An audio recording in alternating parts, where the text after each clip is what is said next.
Baiklah, di sini saya akan mengangkat kasus cybercrime atau disebut dengan hacker. Nama saya Arnio Dama Malango, NIM 1702034, mata kuliah Komputer Masyarakat, Universitas Nurdin Hamzah. Selanjutnya, pengertian hacker atau hacking. Pengertian hacker yaitu semua tindakan ilegal yang ditunjukkan untuk menyerang sistem keamanan komputer dan data yang diproses oleh suatu sistem komputer. Hacker adalah kegiatan menerobos program komputer milik orang atau pihak lain. Cybercrime juga merupakan jenis kejahatan baru yang lahir karena pesatnya perkembangan teknologi informasi dan komunikasi.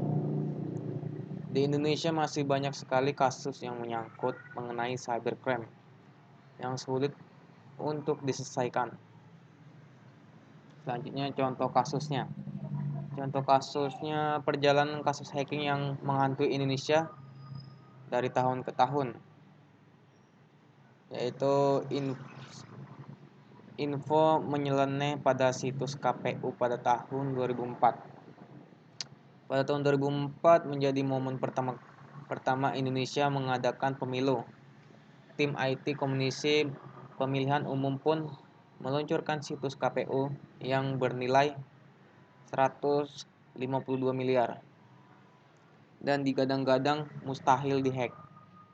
Tak disangka, pernyataan tersebut justru menantang hacker bernama Senuser atau Dani Firmansyah yang membobol situs tersebut. Awalnya Senuser mencoba meretas dengan melakukan XSS atau disebut dengan cross-site scripting, yaitu menyuntikkan kode berbahaya ke website KPU.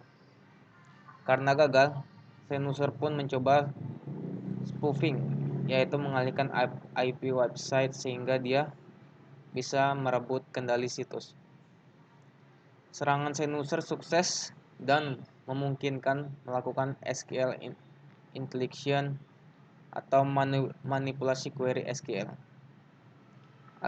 Akibatnya hacker asal Jogja ini bisa memodifikasi halaman web dan mengubah informasi pada situs KPU. Nama partai misalnya merubah menjadi Partai SJ Yoyo, Partai Kolor Ijo, Partai dibenerin dulu webnya, dan sebagainya. Bahkan Senuser juga sempat berniat mengubah hasil perolehan suara namun gagal. Yang kedua, perang hacker Indonesia melawan Australia pada tahun 2013. Salah satu perang cyber paling gempar di Indonesia adalah aksi hacker Indonesia kepada Australia. Kasus ini bermula saat Edward Snowden, mantan intelijen Amerika Serikat, menyatakan Australia menyadap Presiden Susilo Bambang Yudhoyono atau SBY. Hal tersebut menyulut kemarahan hacker Indonesia sehingga lahirnya Animals Indonesia. Komunitas ini pun membuat gerakan Stop Spying Indonesia dengan menggempur website Australia melalui berbagai cara. Misalnya, Tentara Cyber Indonesia membanjiri server situs-situs Australia dengan request palsu sampai overload dan website gagal akses. Salah satu korbannya adalah situs polisi federal Australia.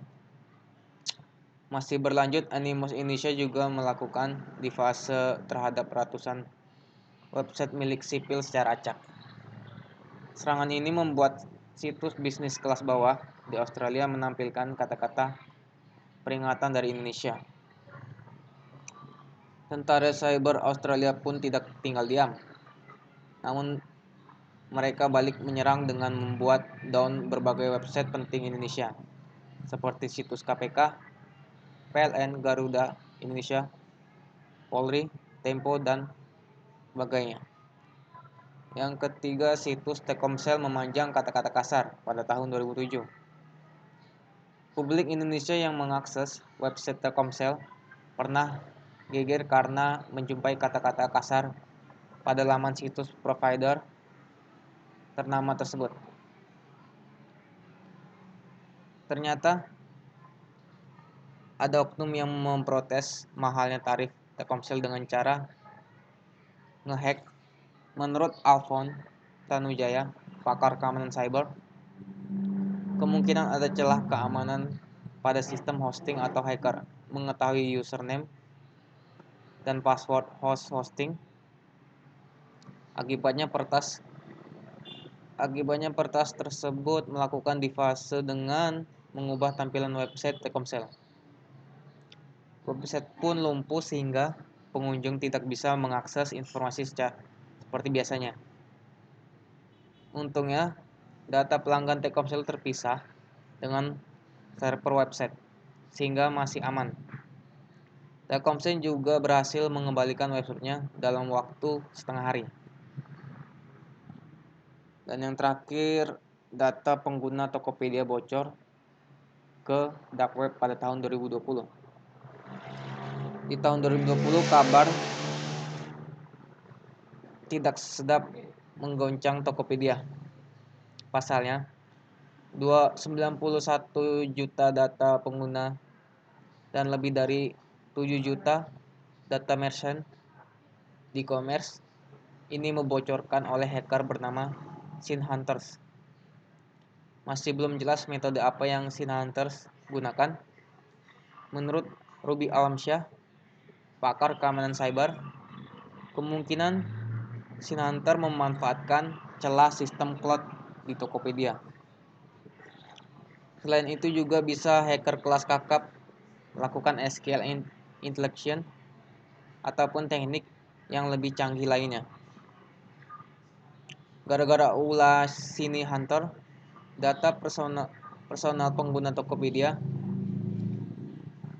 yaitu email, nama, alamat, tanggal lahir, jenis kelamin, nomor telepon, dan password yang transkripsi bocor ke publik. Bahkan, informasi tersebut dijual ke dunia maya dengan harga sekitar 70 juta. Tokopedia pun menenangkan penggunanya dengan memastikan data sensitif seperti password aman karena transkripsi. Artinya, informasi sudah diubah ke kode rahasia sehingga tidak bisa dibaca hacker. Sayangnya hacker tidak kalah strategi. Penjahat cyber ini pun membolehkan oknum tertentu mengunduh data ilegal ini secara gratis. Tentunya insiden ini berpotensi membawa kerugian kepada pengguna Tokopedia. Sebab hacker bisa memanfaatkan profil pengguna untuk scamming atau penipuan online. Dan phishing mengambil alih akun atau sistem. Mengirim email penipuan misalnya. Untuk mencegah hal lain, Tokopedia pun segera menginvestigasi kasus, menyarankan penggunanya segera mengganti password secara berkala. Selanjutnya, implementasi di masyarakat. Isu privasi pengguna merupakan hal penting bagi era teknologi sekarang. Dengan semakin mudahnya pengguna dalam mengakses informasi, muncul permasalahan baru yaitu pencurian informasi sensitif, serta login kredensial, dokumen khusus, dan informasi finansial. Salah satunya dengan cara visual. Penyebab pencurian informasi melalui cara visual yaitu karena kurangnya kesadaran pengguna terhadap lingkungan sekelilingnya. Ketika mengakses informasi yang sensitif, sehingga siapa saja dapat mengetahui informasi yang terpampang pada layar. Selanjutnya, manfaat dari hacker. Manfaat dari hacker juga cukup berguna, seperti dapat dilihat di bawah ini, untuk memulihkan informasi yang hilang, terutama dalam kasus Anda lupa password Anda. Untuk melakukan pengujian penetrasi untuk memperkuat keamanan komputer dan jaringan, untuk menempatkan langkah-langkah pencegahan yang memadai untuk mencegah pelanggaran keamanan. Dan yang terakhir, memiliki sistem komputer yang mencegah hacker jahat memperoleh akses. Kelemahan hacker. Selanjutnya, kelemahan hacker. Hacker yang mampu menembus keamanan komputer atau jaringan komputer ternyata memiliki kelemahan hacker. Aktivitas hacker umumnya ilegal sehingga bila diketahui polisi, hacker dapat dituntut secara umum.